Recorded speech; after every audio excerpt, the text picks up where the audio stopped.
I'm out at a park, at the picnic table.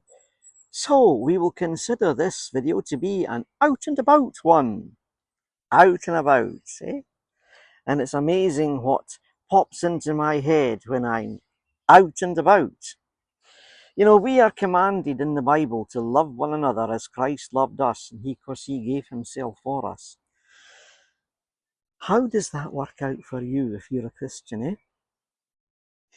I think that we have this shallow view of the disciples.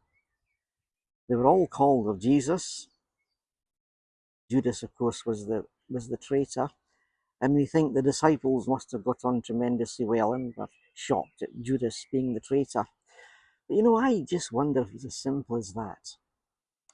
Because Matthew was a tax collector. Now bear in mind, they're occupied by the Roman Empire. And Matthew, a tax collector, was working for the Romans, collecting taxes for them.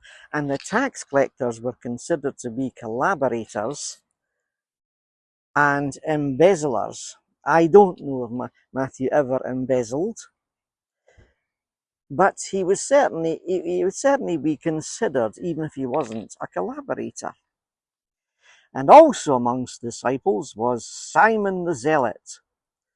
Well, nobody could accuse the Zealots of being collaborators because they were vehemently and vocally dead against the Romans and wanted them out.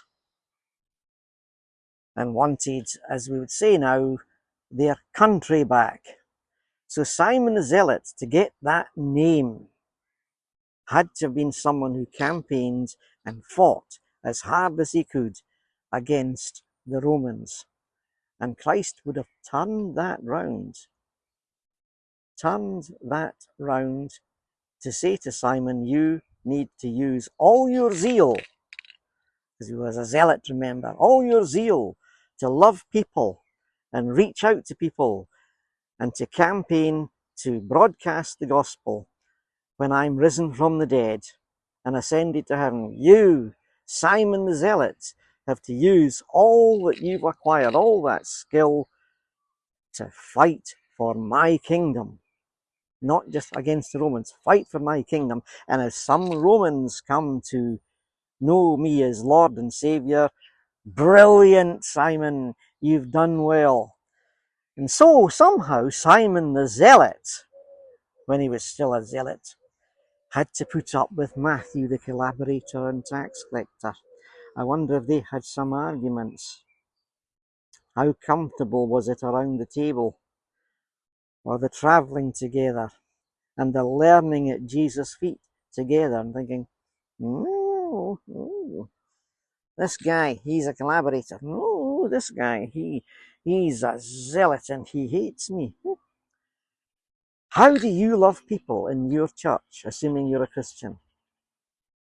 And how well do you do it? Because it's not enough to say you do.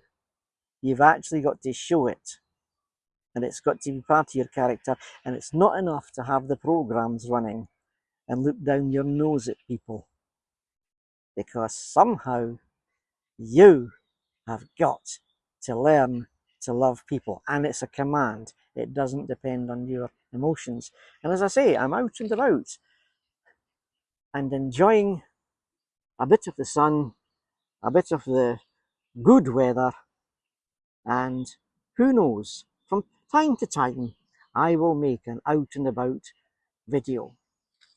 Tatty bye, as Ken Dodd used to say. Tatty bye.